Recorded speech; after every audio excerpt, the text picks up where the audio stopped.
Bismillahirrahmanirrahim. Assalamualaikum warahmatullahi wabarakatuh. Waalaikumsalam warahmatullahi wabarakatuh. Bismillahirrahmanirrahim. Wassalatu wassalamu ala rasulillah wa ala alihi wa sahbihi wa man tabi'ahum bi ihsanin ila yaumiddin, amma ba'du. Allahumma sahli sadri wa yassir li amri wa hlul 'uqdatam min lisani yafqahu qawli. Allahumma inna nas'aluka ilman nafi'an wa rizqan tayyiban wa amalan mutaqabbalan. Allahumma alimna ma yanfa'una wa zidna ilman wal huda wat tuqa was salaha ya rabbal alamin. Saya yang dirahmati Allah Subhanahu wa taala, kita masuk pada adab seorang pembaca Al-Qur'an. Adab-adab yang harus kita perhatikan ketika kita membaca Al-Qur'an. Pada halaman ke-72, qala al-muallifu rahimahullahu ta'ala, berkata penulis kita. Siapa penulis kitab ini? Imam Nawawi. Nama asli beliau siapa? Yahya bin Sharaf bin Murri An-Nawawi. Nafa'allahu bi ilmihi wa adkhalahu Allahul jannata. Allahumma amin. Isti'maluhu as-siwak. Adab yang pertama, hendaklah bagi seorang pembaca Al-Qur'an dia menggunakan siwak. Jadi kalau mau baca Al-Qur'an, sunnahnya itu siwak. Atau sudah siwakan belum ketika halaqah? Belum. Beli siwak setelah ini. Depan antum ada. Punya siapa itu tokonya? Punya siapa? Antum datang beli, jangan minta, beli. Sunahnya orang baca Al-Quran, penuntut ilmu itu menggunakan siwak. Wayan bagi idza aradal qira'ata ayyunaddifa fahu bisiwaki wa ghairihi. Selayaknya bagi seseorang yang hendak membaca Al-Quran, hendaklah dia membersihkan mulutnya dengan menggunakan siwak wa ghairihi, atau dengan selain siwak. Misalnya pasta gigi. Pasta gigi apa saja? Mau pasta gigi A, B, C, D, E, F, G sampai Z boleh. Wal ihtiyaru fis siwak. Dan siwak yang terbaik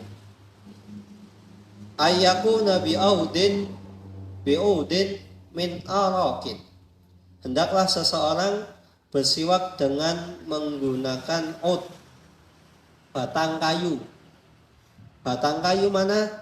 Min araqin, yaitu arak adalah pohon siwak, pohon arak. Arak bukan arak ciu yang Cina, bukan, atau lain sebagainya, bukan. Arak di sini adalah pohon siwak. Sama pohon siwak itu dalam bahasa Arab arak, arakin. Wa yajuzu bisairil aidan. Dan seseorang boleh juga bersiwak dengan selain batang siwak. Misalnya, antum mau siwakan pakai bambu, silahkan. Mau pakai batang jati, silahkan. Mahoni, silahkan. Atau mau pakai batang pohon pepaya, lumayan ada rasa-rasanya, boleh. Kata Imam Nawawi rahimahullahu ta'ala, intinya wabikul lima yunadif, intinya adalah batang kayu yang bisa membersihkan gigi kita, mulut kita. Kalau orang zaman dahulu bersihkan gigi itu gosok giginya gimana?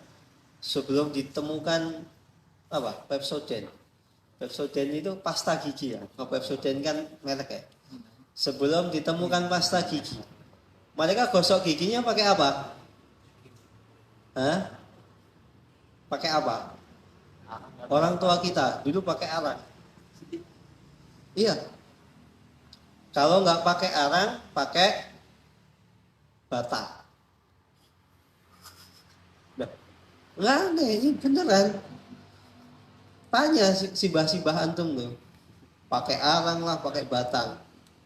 Dan mungkin orang zaman sekarang, jorok ya. Tapi fakta membuktikan, banyak orang zaman dahulu, ketika sudah meninggal dunia, giginya itu masih apa?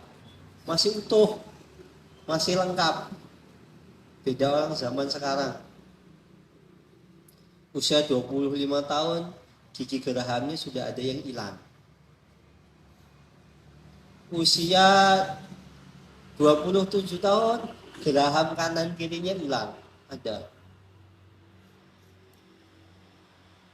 Ada orang yang usianya baru 40 tahun, giginya sudah banyak yang hilang, tinggal beberapa. Jadi kalau makan itu susah. Ya, jadi kalau misalnya antum mau membuat eksperimen uji coba, siapa tahu kalau pakai batang mahoni membuat gigi itu kuat, silahkan. Atau pakai batang pepaya. Atau misalnya susah, pakai batang pisang. Bisa. Ini boleh pakai batang pohon apa saja, diperbolehkan. Intinya setiap apa yang bisa membersihkannya. Kal khalqatil khosnah, seperti batang kayu yang khusnah, yang lembut, wal usnan wa ghairu dzalik. Atau pakai usnan. Apa itu usnan? Usnan ada yang mengatakan sejenis rerumputan. Jadi contohnya pakai, misalnya antum coba sesekali itu pakai rumput gitu. Nemu rumput, nah coba diambil, antum cek bisa nggak membersihkan gigi antum. Siapa tahu giginya bersih. Buktinya apa? Kambing itu giginya putih-putih loh. Antum kalau nggak percaya coba besok Idul Adha, putih-putihan mana gigi antum sama giginya kambing. Nah, silahkan dicoba kalau pengen coba. Usnan, tapi usnan ini bukan rumput sembarangan rumput. Usnan itu rumput hijau yang baunya wangi. Ada baunya wangi. Kalau rumput yang di sekeliling antum itu baunya apa? Sudah pernah makan rumput? Atau sudah pernah makan misalnya daun muda, pucuk, pernah? Yang dari Sunda. Oh. Saya punya teman itu orang Sumedang. Dulu ketika mondok, ketika mau ke ruang makan, sampai ruang makan itu kan ada pohon mangga. Itu senangannya daun mudanya, yang pucuknya itu buat apa? Lalapan. Kenapa kamu lalapan pakai daun mangga? Orang Sunda itu kalau nggak makan pakai lalapan itu bukan orang Sunda. Silahkan. Atau misalnya pakai daun asem yang ujung, enak itu. Wah, itu belum pernah. Antum kayaknya perlu diklat sal itu. Santai itu perlu diklat sal. Jadi biar misalnya suatu ketika bukan cuma camping di gunung aja, antum dilepaskan di kira-kira gunung yang antum belum pernah ke sana tapi aman, semua perbekalan itu disita. Silahkan bertahan hidup di situ. Mana dulu pernah? Ya alhamdulillah cuma sehari. Jadi akhirnya nyari pohon apa yang bisa dimakan. Dan sebelum itu kita diajarin ciri-ciri daun yang tidak berbahaya, ciri-ciri daun yang tidak beracun dan lain sebagainya bisa dimakan, ada diajari ciri-cirinya. Saya pernah makan. Salah satunya rumput. Jadi kalau ditanya pernah makan rumput, pernah. Dulu ketika di pondok. Latihan. Wah, saat di pondok harus bisa.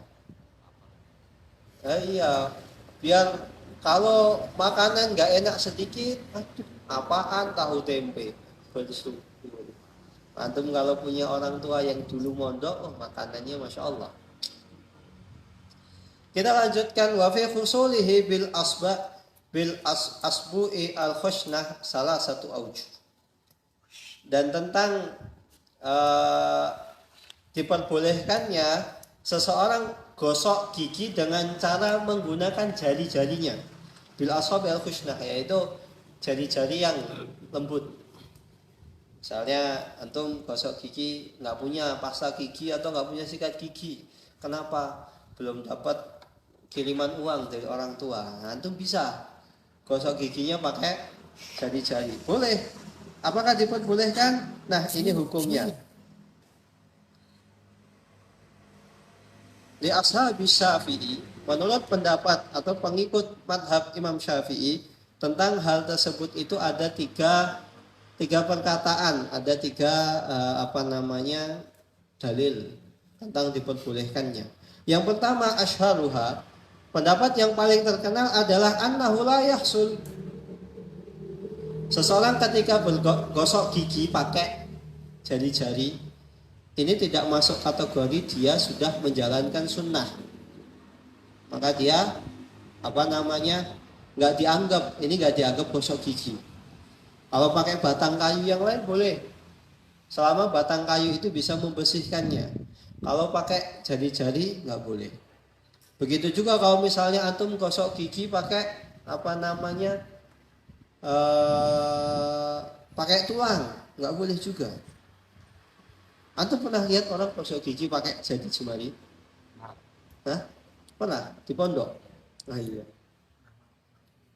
Pakai pasta gigi atau pakai rinso? Nah, Ana sudah pernah lihat dua-duanya. Ada yang pakai rinso. Tak tanya kenapa? Katanya lebih bersih. Keracunan nanti antum. Jangan coba. Kalau dulu ketika anak kuliah sering lihat biasanya mahasiswa dari India, Pakistan, Bangladesh itu sering mereka kalau gosok gigi pakai jari jemari. Pakai pasta gigi taruh di ujungnya kemudian digosok. Dalam madhab Syafi'i ini nggak boleh. Tapi mungkin di madhab yang lain, termasuk madhab mereka orang India, Pakistan, Bangladesh, madhab mereka adalah Hanafiyah, mungkin diperbolehkan. Pengikutnya Imam Abu Hanifah man Thabit. Dalam madhab Syafi'i, pendapat paling terkenal itu tidak dianggap dia sudah gosok gigi. Wathani yahsul, diperbolehkan. Pendapat yang lain mengatakan nggak masalah seseorang gosok gigi pakai pakai jari jemari. Sekalipun nggak pakai pasta gigi kalau zaman sekarang. Karena kan ini zaman dulu, nggak ada pasta gigi. Al-thalis yahsulu in lam yajid ghairaha. Nah, pendapat yang ketiga ini adalah pendapat yang pertengahan. Seseorang dianggap sudah gosok gigi, walaupun dia menggunakan jari jemarinya, dengan catatan in lam yajid ghairaha. Dia sudah nyari kemana-mana. Misalnya, dia punya duit, cari di warung depan, nggak dapat. Nitip, nggak dapat. Mau beli online, nggak bisa. Karena nggak boleh megang HP. Nitip ustadznya kelupaan. Pasta giginya habis. Minta temennya, nggak boleh atau malu. Nggak boleh seperti ini. Wala yahsul in wujid, dan tidak dianggap dia sudah gosok gigi kalau seandainya pasta gigi tersebut itu ada atau sikat giginya ada, sikat giginya nggak hilang, bisa minta temennya tapi dia nggak mau minta, maka ini dianggap dia belum gosok gigi, belum menjalankan sunnah. Wa yustaqu ardan mubtadi'an bil janibil aimani min famihi. Nah, pertanyaannya selanjutnya adalah bagaimana cara seseorang menggunakan siwak.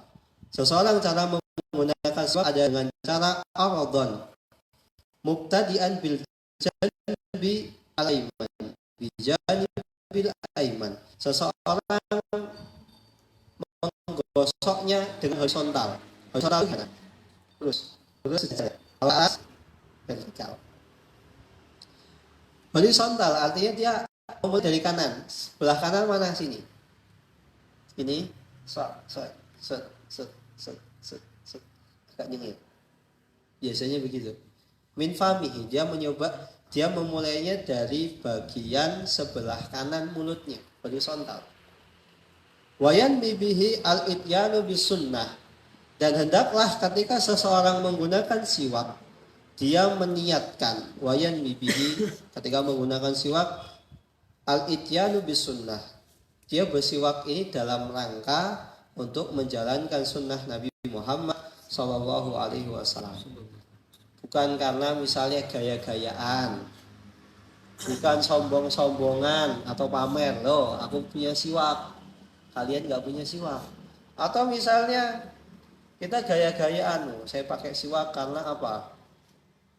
Saya mau pamer. Apalagi misalnya dia jadi imam, biasanya nggak pakai siwak, ketika imam pakai siwak. Nggak boleh. Hendaklah ketika seseorang menggunakan siwak, dia meniatkan ikhlas karena Allah Subhanahu wa ta'ala. Qala ba'dul ulama, berkata sebagian para ulama, yaqulu indal istiyaqi Allahumma barik fihi ya arhamar rahimin. Berkata sebagian para ulama dalam mazhab Syafi'i. Para ulama dalam mazhab Syafi'i sebagian mereka mengatakan bahwasannya ada sebagian ulama yang mana ketika mereka menggunakan siwak, mereka berdoa dengan lafaz doa ini. Allahumma barik fihi. Ya Allah ya Rabbi, berkahilah kami ketika kami menggunakan siwak. Ya arhamar rahimin, wahai zat yang maha pengasih, yang paling menyayangi. Nah, ini adalah doa menurut Imam Nawawi rahimahullahu taala. Ada sebagian ulama mereka berdoa dengan menggunakan doa ini. Namun yang menjadi pertanyaan,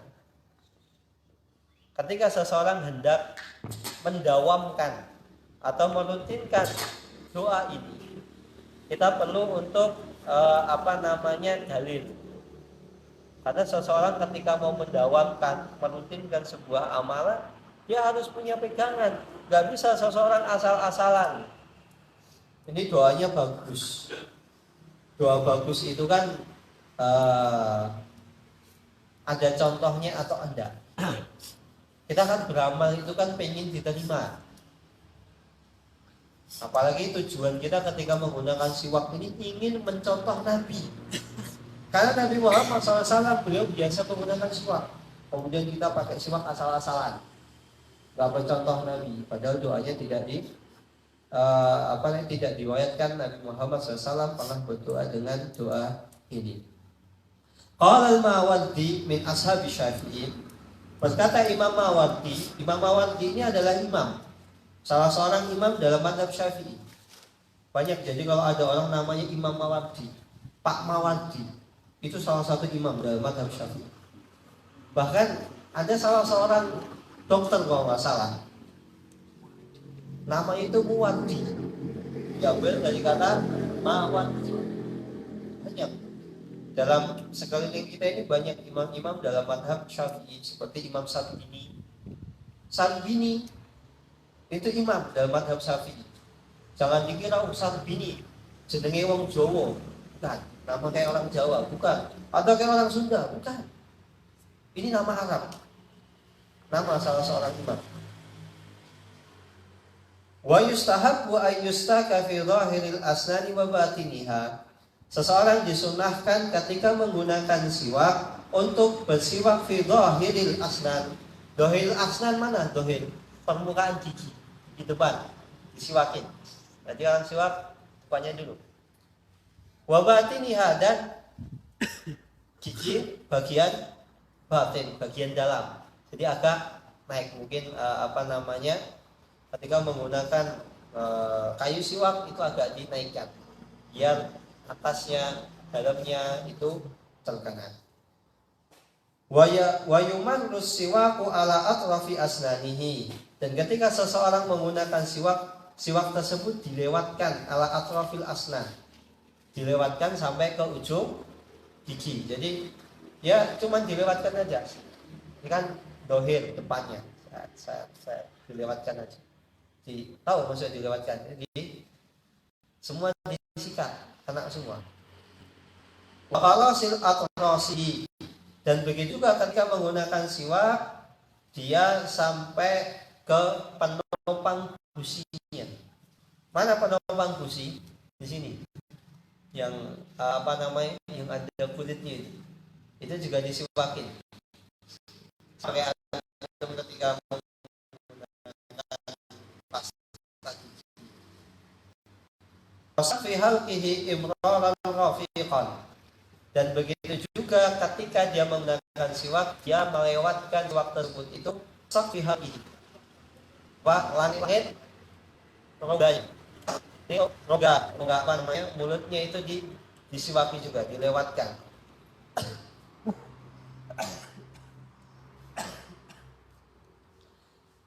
Imraran rafiqan, yaitu ketika menyiwakinya itu sekedar dilewatkan rafiqan dengan cara dilewatkan secara lembut. Jadi ketika menggunakan siwak jangan terlalu keras. Apalagi kalau keras itu sampai berdarah. Ada sebagian orang ketika gosok gigi itu kalau nggak sampai berdarah itu nggak marem. Kenapa? Nggak yakin kalau giginya udah bersih. Ya ketika gosok itu sekedarnya aja, jangan terlalu keras. Karena bisa menyakiti gusi kita, sehingga bisa jadi gusinya itu rusak. Wayan bagi ayusta kabi audin mutawasitin. Dan ketika seseorang menggunakan siwaknya itu nggak usah panjang-panjang, sedengan aja, tidak terlalu panjang dan tidak terlalu pendek. La syadidul yabusah, yang mana siwaknya itu tidak terlalu yabusah, tidak terlalu keras, sehingga kalau misalnya batang siwaknya itu keras, bisa jadi gigi kita rusak atau gusi kita ini terluka, sehingga malah siwakannya kurang bersih, akhirnya kumannya itu menempel sehingga bisa membahayakan kita. Wala syadidul rutubah, dan begitu juga tidak menggunakan batang kayu siwak yang terlalu lembek. Karena apa? Ketika sekali digunakan langsung apa? Langsung apa? Leot, langsung ajun. Langsung ya terlalu lembek lah. Kalau lembek baru dipakai misalnya udah patah, atau baru dipakai udah rusak, yang sedang-sedang aja. Qala fa in istadda yubsuhu layyinuhu bil ma'.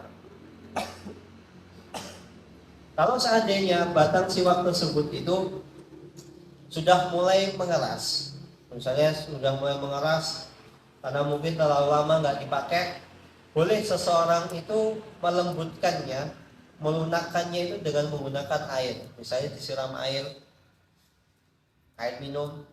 Atau misalnya biasanya orang agar batang siwaknya itu lembut, biasanya mereka digigiti. Antum pernah lihat orang siwakan? Jadi ujungnya itu digigitin sampai akhirnya itu serat-seratnya itu mulai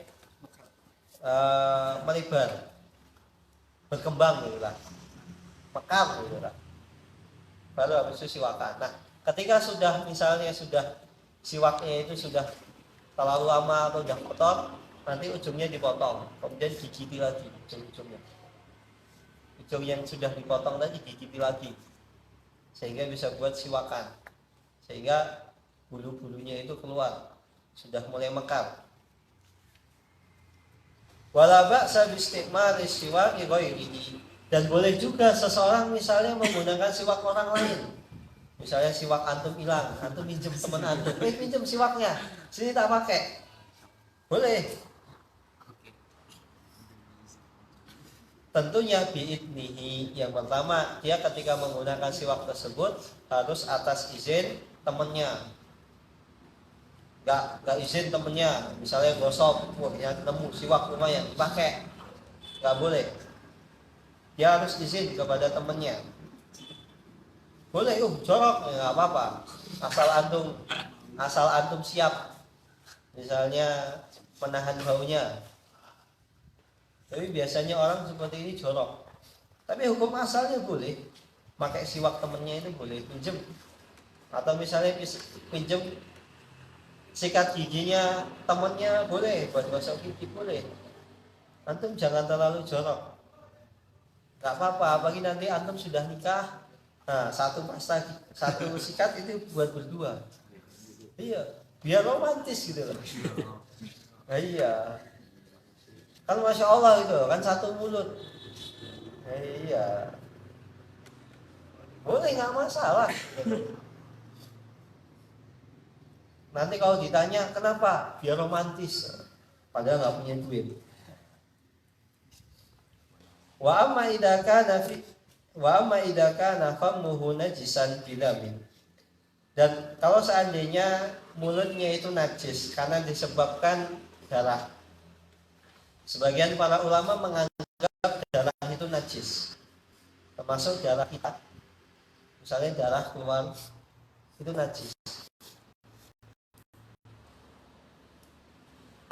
Atau najis karena hal yang lain, misalnya kena kotoran lah atau apa. Fa innahu yukrahu lahu qira'atul Qur'an qabla ghuslihi. Maka hukumnya haram bagi orang tersebut untuk menggunakan siwak tersebut. Jadi kalau misalnya mau siwakan dan kita tahu bahwasannya siwak kita ini kena najis atau kena darahnya banyak, maka hendaklah siwak kita ini dicuci dulu, dibersihkan atau dipotong dulu. Jangan langsung menggunakan. Apalagi kalau antum ketika siwakannya terlalu semangat, ketika keluar udah merah semua, dipotong, dibersihkan atau diguyur air. Wahal yahrum, dan apakah hal tersebut itu diharamkan seseorang menggunakan siwak yang mana siwak tersebut itu kena najis karena kena darah. Qala Ruyani, siapa itu Ruyani? Salah seorang imam dalam madhab Syafi'i. Kalau di negeri kita namanya Royani, Pak Royani. Misalnya orang Sunda namanya Aang Royani. Itu nama seorang imam dalam madhab Syafi'i. Min ashabi anwaridihi, dari ayahnya, yuhtamalu wajhaini wal asahu la yuhram. Dalam madhab Syafi'i, seseorang yang menggunakan siwak yang terkena najis, darah dan lain sebagainya, ada dua pendapat. Dan pendapat yang paling tepat bahwasannya hal tersebut itu tidaklah diharamkan. Di sini ada rinciannya. Wa ta'tarihi ahkamul arba'ah, dan dalam bersiwak ini setidaknya ada mengandung 4 hukum. Hukum yang pertama, seseorang misalnya bersiwak dengan menggunakan siwak yang terkena darah tadi, hukumnya wajib. Kapan? Fima idza tawaqqafa alaihi zawalun najasah. Hukumnya wajib kalau seandainya tidak memungkinkan untuk menghilangkan najis tersebut kecuali dengan siwaknya dipakai. Nggak ada yang bisa membersihkan. Adanya misalnya cuma khomer, sama aja.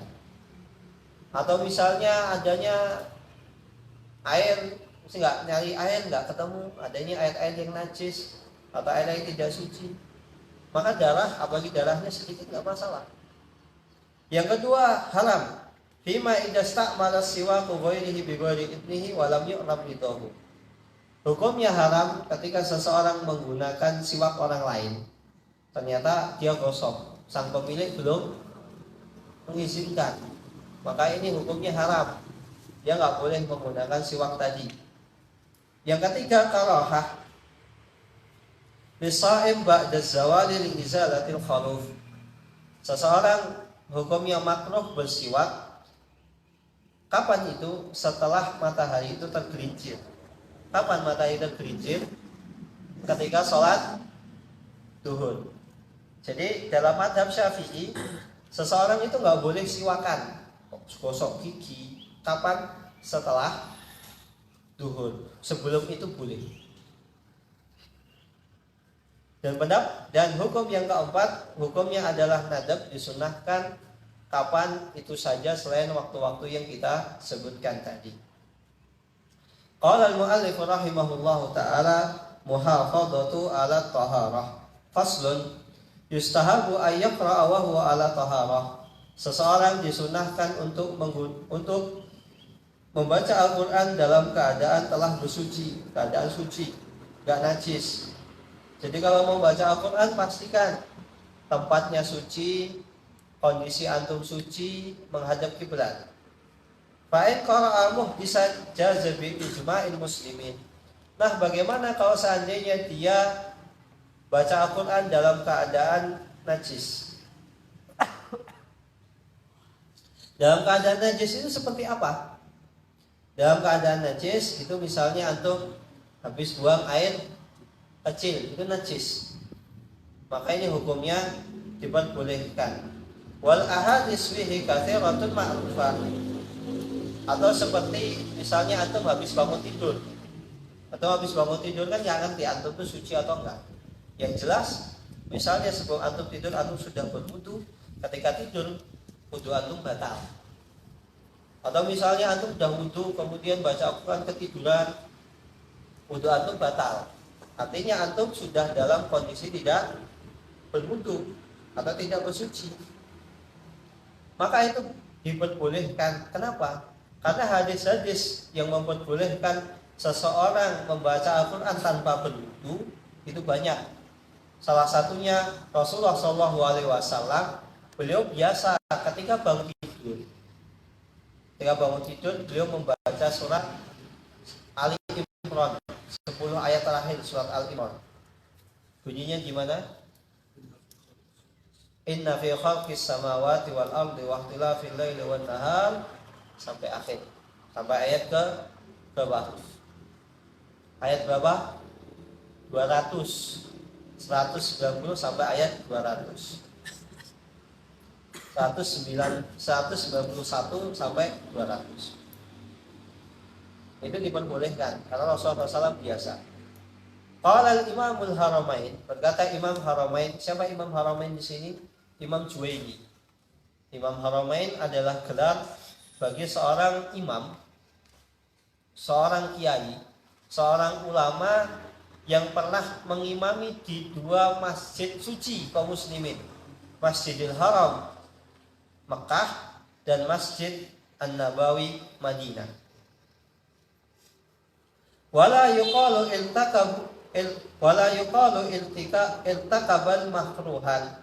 Dan seseorang yang membaca Al-Qur'an dalam kondisi tidak bersuci, tidak dikatakan orang tersebut itu telah melakukan sesuatu yang dibenci.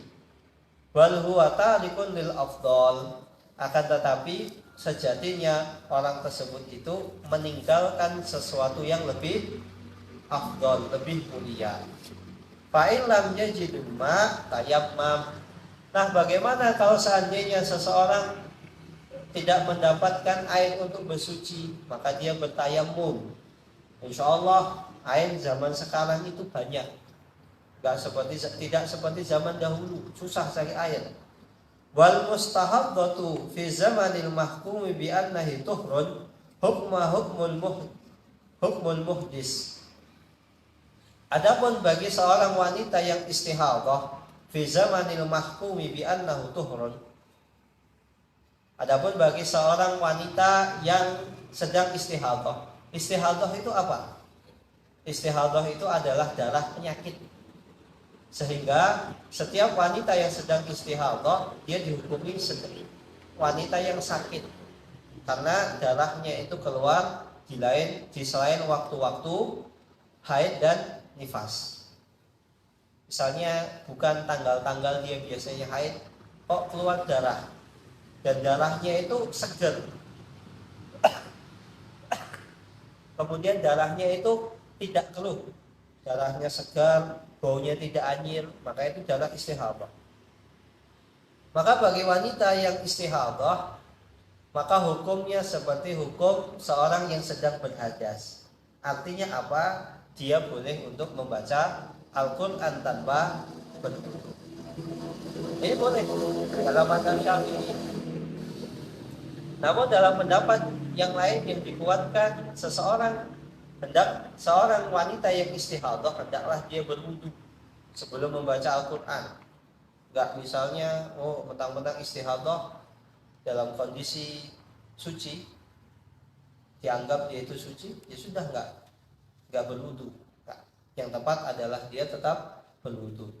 Walaupun kata Imam Nawawi rahimahullah ta'ala, boleh seseorang untuk tidak bersuci karena dihukumi orang tersebut seperti seseorang yang membaca Al-Quran dalam kondisi tidak bersuci.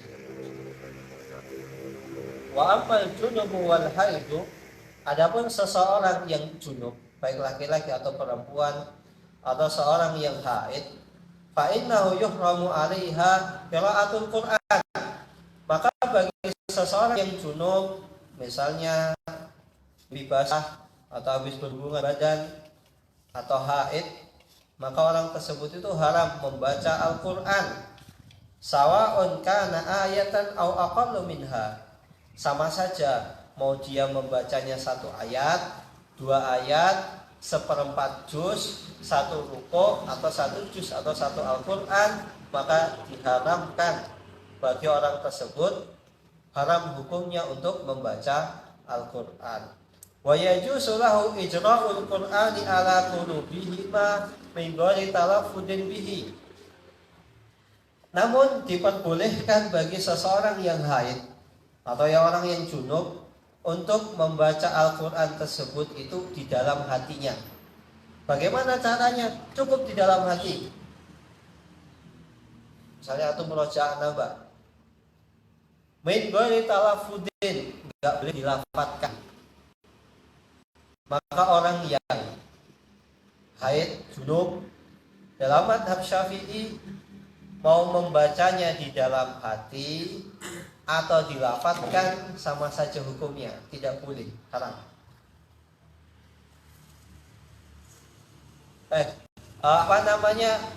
Mau kalau dilafadzkan haram, tapi kalau misalnya di dalam hati itu diperbolehkan, cukup di dalam hati. Namun permasalahannya bagaimana membaca Al-Quran dalam hati? Misalnya ada seorang perempuan musif halaqah, pengampu hafalan Al-Quran. Gimana? Misalnya terima setoran, megang Al-Quran kan nggak boleh ya, orang junub, orang haid nggak boleh.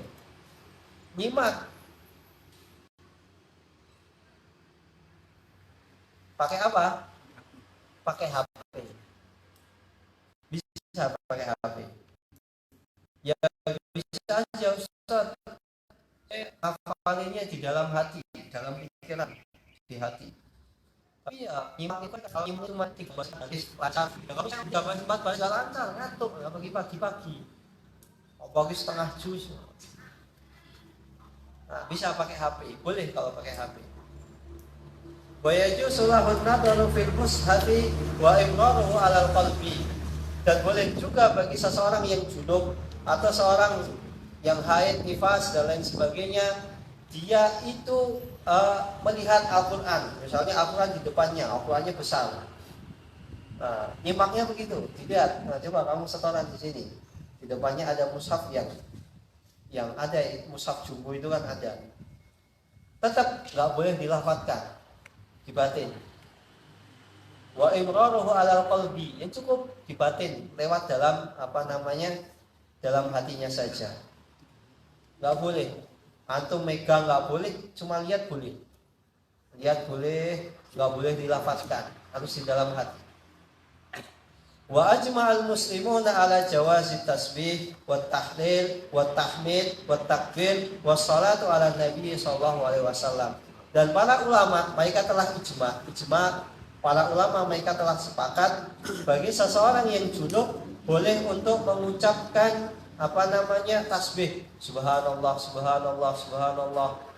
Maka ini adalah salah satu dzikir bagi wanita yang haid atau antum yang lagi junub, antum bisa dzikir subhanallah subhanallah atau tahlil la ilaha illallah la ilaha illallah atau tahmid. Tahmid gimana? Alhamdulillah alhamdulillah atau takbir Allahu akbar atau bersalawat atas Nabi. Allahumma shalli ala Muhammad wa ala ali Muhammad kama shallaita ala Ibrahim wa ala ali Ibrahim innaka Hamidum Majid. Itu boleh. Zikir, tasbih, tahmid, tahlil, takbir, salawat atas Nabi itu boleh. Walaupun orang tersebut itu junub. In qala lil insan, kalau seandainya dikatakan ada orang yang mengatakan zikir tersebut itu enggak boleh atau salawat atas Nabi enggak boleh. Hudil kitab bi quwwah wa qasada bihi ghairal qur'ani fahuwa jaiz. Maka kalau ada orang yang mengatakan khudil kitab bi quwwah, wahai Faiz, tolong ambilkan kitab tersebut itu cepat. Tapi tujuannya, maksudnya kitab itu bukan Al-Qur'an. Tujuannya apa? Kitab di sini adalah misalnya tafsir atau kitab fikih atau kitab-kitab yang lain. Intinya bukan Al-Qur'an. Fahuwa jaiz. Maka ketika ini boleh. Apalagi buku-buku terjemahan. Buku-buku terjemahan yang tidak ada ayat Al-Qur'an. Mungkin enggak? Mungkin enggak? Buku terjemahan yang enggak ada ayat Al-Qur'annya. Ada bagian itu sampai ayat Al-Qur'an itu diterjemahkan. Lafadznya itu tidak dicantumkan, ada seperti itu.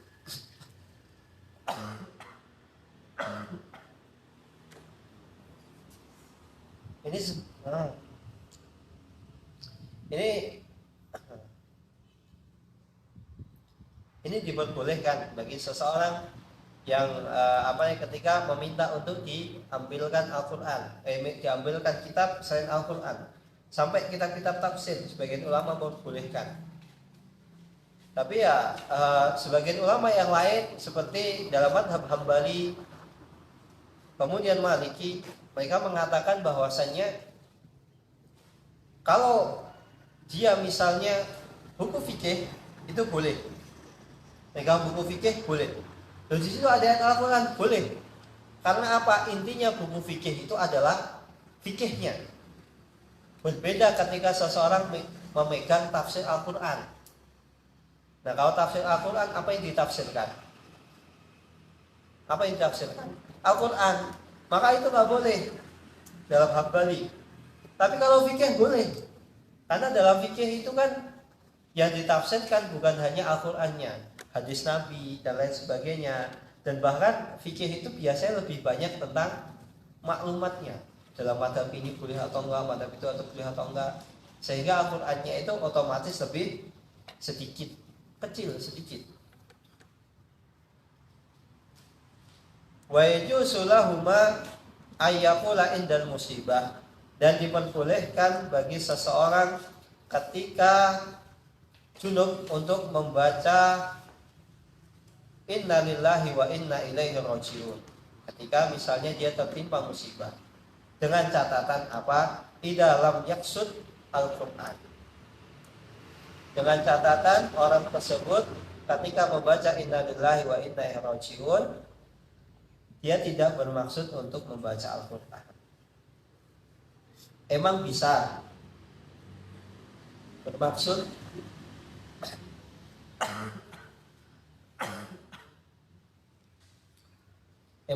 seseorang ketika membaca inna lillahi wa inna ilaihi rajiun maksudnya adalah membaca Al-Qur'an? Bisa. Karena inna lillahi wa inna ilaihi rajiun itu adalah salah satu potongan dalam dalam Al-Qur'an. Maka kalau misalnya membaca innalillahi wa inna ilaihi raji'un, maksudnya ada bacaan haram hukumnya. Tapi kalau misalnya tujuan saya karena dapat musibah, boleh. Qala ashabuna al-Khurasaniyun, berkata Imam Nawawi rahimahullah ta'ala, ada sahabat kami para ulama dalam madhab Syafi'i, mereka yang berasal dari Khurasan. Khurasan itu adalah sekarang itu Irak, Iran dan lain sebagainya sekitar situ. Itu adalah Khurasan. Wa yajuzu ayyaqula inda ruku biddabah. Seseorang diperbolehkan untuk membaca sebuah doa yang mana doa tersebut itu termaktub dalam Al-Qur'an. Subhanalladzi sakhkhara lana hada wa ma kunna lahu muqrinin. Ini diperbolehkan. Itu dalam surat apa? Subhanalladzi sakhkhara lana hada wa ma kunna lahu muqrinin. Dalam surat apa? Hah? Coba antum cek. PR bagi antum. Siapa tahu nanti ketika ujian keluar, ini surat apa dalam Al-Quran? Doa ini terdapat dalam Al-Quran. Kan seperti kemarin kan ada yang nggak ada di kitab, tiba-tiba keluar. Tapi sebelum itu Anda sudah pernah bilang, ini keluar nanti ketika ujian. Dan beneran anak keluarkan ketika ujian. Walaupun sebenarnya anak sempat lupa. Boleh nggak ya ngeluarin soal ini? Oh iya boleh, saya sudah pernah bilang. Ada catatannya. Atau ketika dia seseorang berdoa, Rabbana atina fid dunya hasanah wa fil akhirati hasanata wa qina adzabannar. Dalam surat apa? Mudah kalau ini. Surat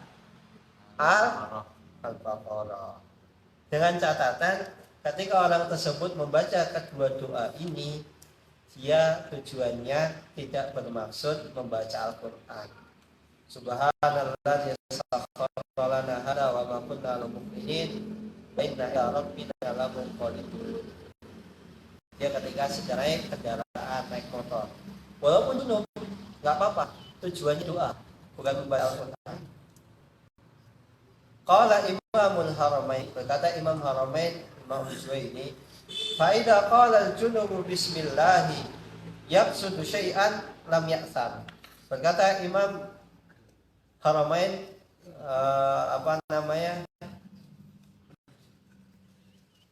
Imam Al-Juwaini, fa idza qala al-junub, apabila seseorang yang sedang junub dia menyebutkan nama Allah bismillah, yaqsud syai'an lam ya'tham,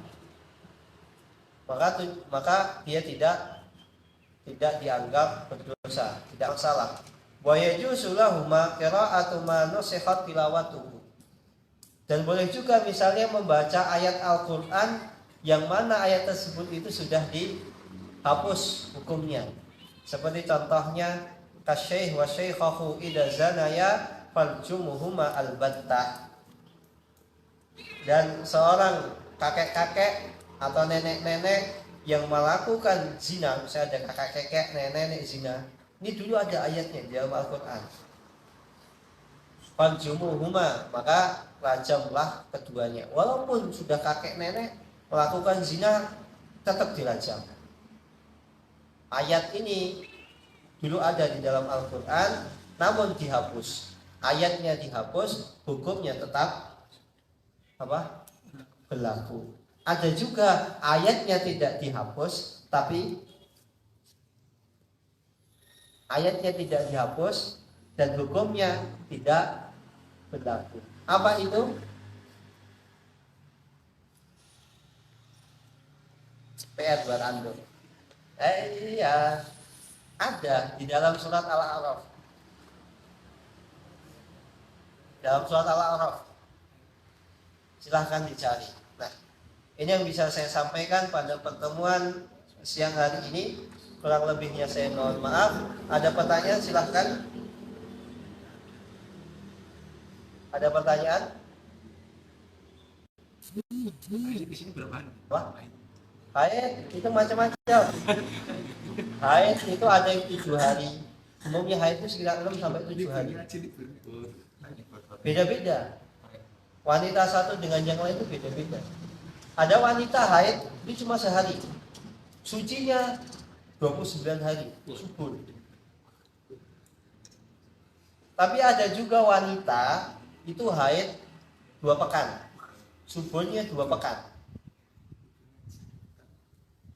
Ini kebanyakan para ulama berbeda pendapat haid paling lama itu berapa?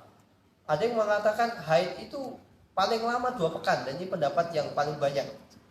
Haid itu paling lama 2 pekan.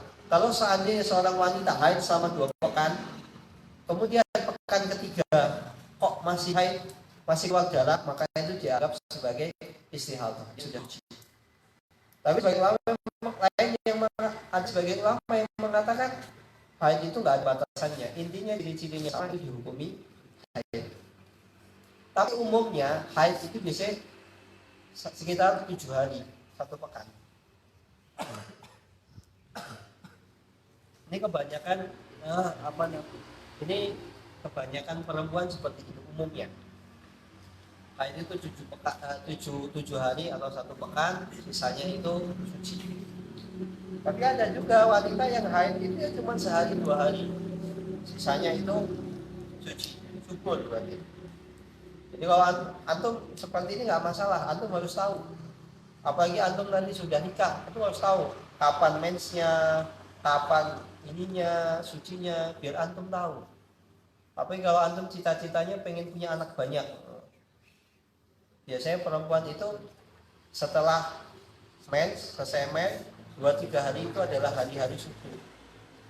Jadi ketika antum nikah, mau nikah tanya kapan mensnya. Jangan-jangan ketika antum pas akad, pas isi antum haid, nah sabar antum sepekan. Tapi atau bisa juga ketika pas akad, setelah akad nikah, pas isi antum pas masa-masa subur. Sedangkan misalnya antum masih kuliah, nah hati-hati. Tapi ala kulli hal, seorang laki-laki itu harus tahu tentang haid, dan itu bukanlah aib.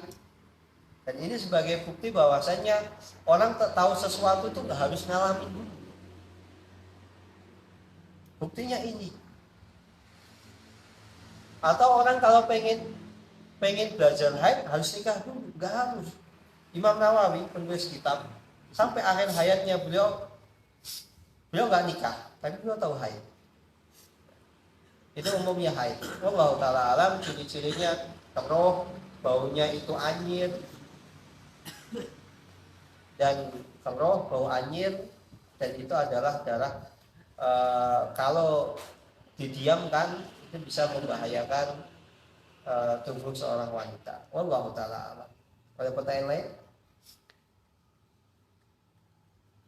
Tidak ada pertanyaan. Jika tidak ada pertanyaan, kita tutup dengan doa kafaratul majelis. Subhanakallahumma wa bihamdika asyhadu an la ilaha illa anta astaghfiruka wa atubu ilaik. Wassalamualaikum warahmatullahi wabarakatuh. Waalaikumsalam warahmatullahi